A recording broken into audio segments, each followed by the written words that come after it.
and welcome to Viewpoint. My name is Volodymyr, and right now I'm joined by the press coordinator of the Danish observers to the local elections in Ukraine, Andrej Bendtsen. Andrej, welcome to Viewpoint. Thank you very much. So, Andrej, Denmark is the country which sent the largest number of observers to these local elections in Ukraine, which happened on October 25th. Well, there are organizations which sent a bigger number of observers, but Denmark is among the countries, standalone countries, the largest number of observers. So can you tell us why Denmark is so interested in Ukraine's elections, in what is happening here? Yeah, well, I can say that there's many things at stake because so much is happening in Ukraine, and basically it comes all down to independence and democratic rights. We had a foreign minister previously called Martin Lidegaard, which was really active in establishing contact to Ukraine Parliament, Ukraine President, and so on. And I think also that is a tendency that has dominated all Denmark, that we're really interested in what is happening. And the organization called SILBA, we are supporting liberty and democratization in Eastern Europe in general, but I can say we're trying to be very flexible and welcoming all countries, but I think Ukraine is definitely our heart baby, because so much thing is going on. People are really interested in doing very much to be part of a new movement, but they're still way ahead, but we're really into supporting that movement.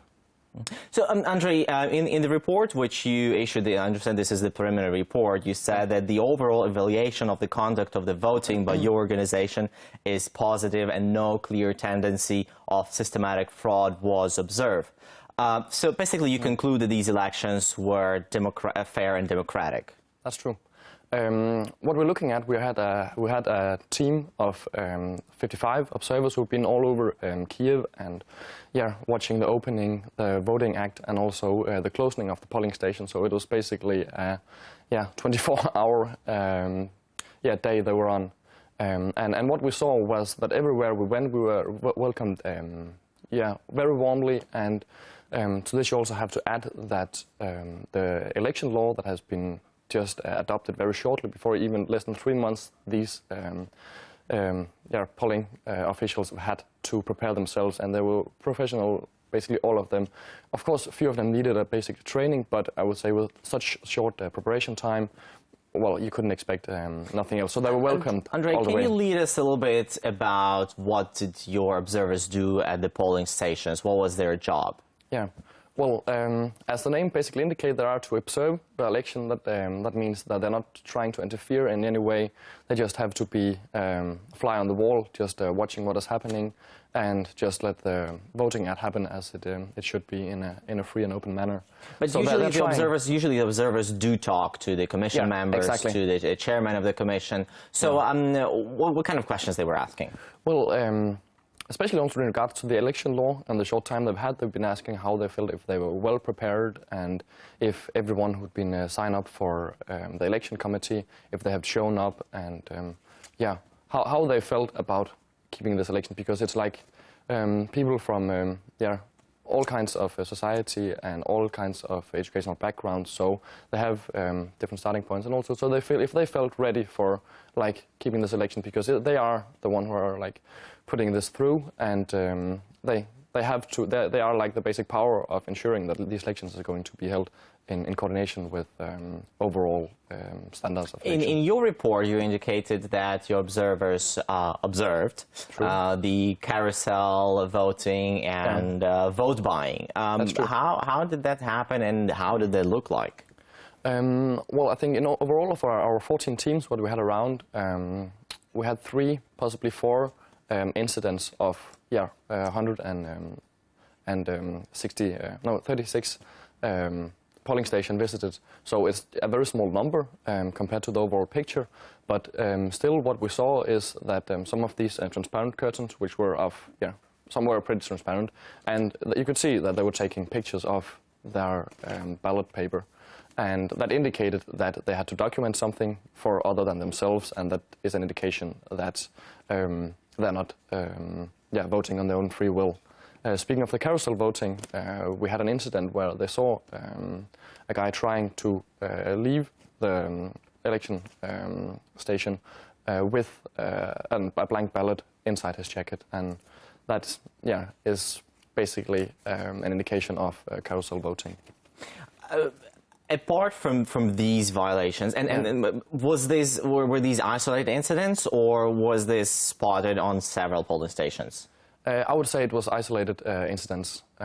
We saw it very few times. What was really intriguing for us was that the election officials were, as soon as they discovered it, were trying to prevent it and call the police instantly and so on. So they were really trying to counter these incidents and so on. So they were acting professionally as they should.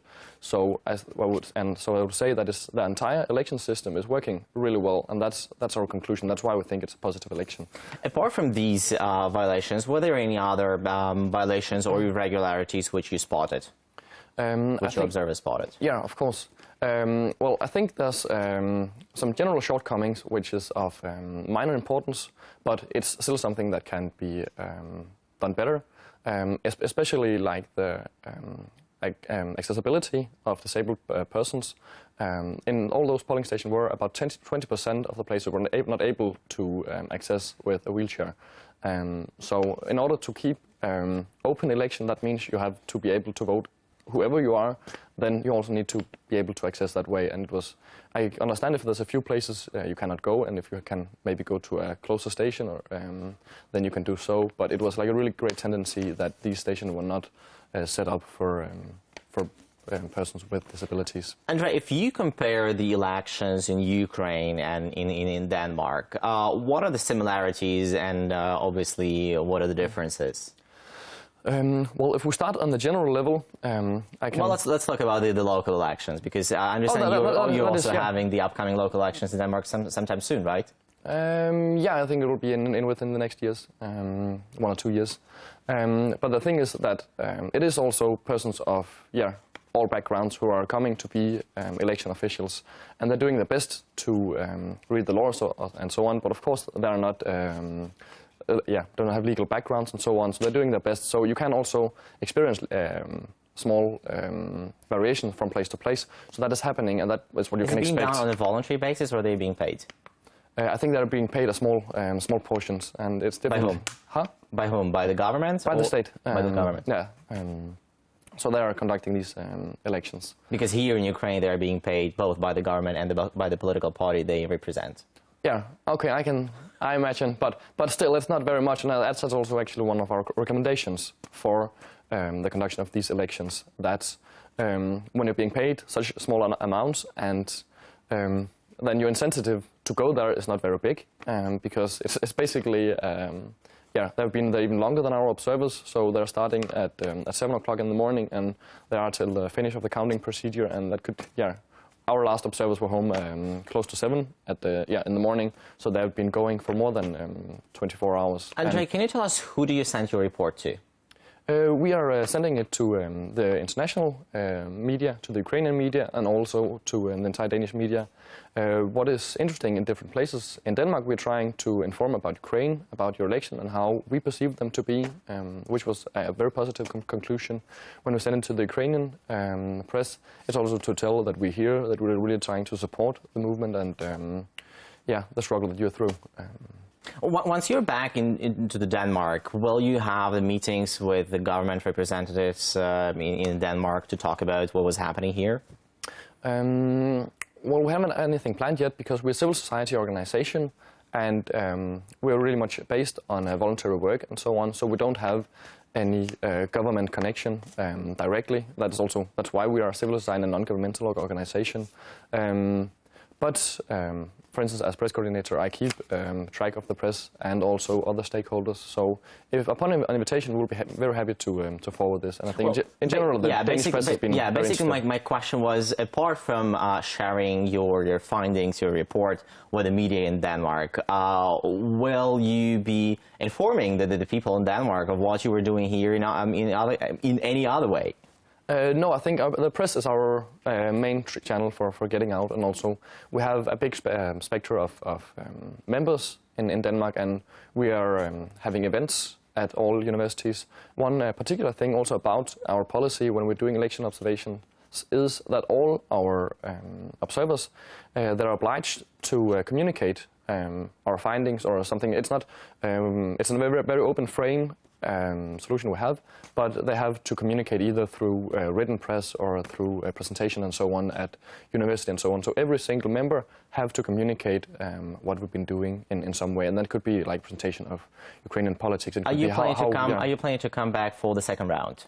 No, we are not. We are an organization of limited resources, so we don't have resources for that, and that's why we're also just conducting the short-term observation, and we've not had resources to doing the long-term and evaluation of the campaign in overall. So it's just the election that we are watching. Understood. Well, we can only thank you for coming this time and observing the elections, and also thank you personally for finding the time to come and talk to us. Yeah. Very interesting. This has been Volodymyr Sulup for Viewpoint, together with the press coordinator of the Danish observers to the local elections in Ukraine, Andrej Bendtsen. Thank you for watching us.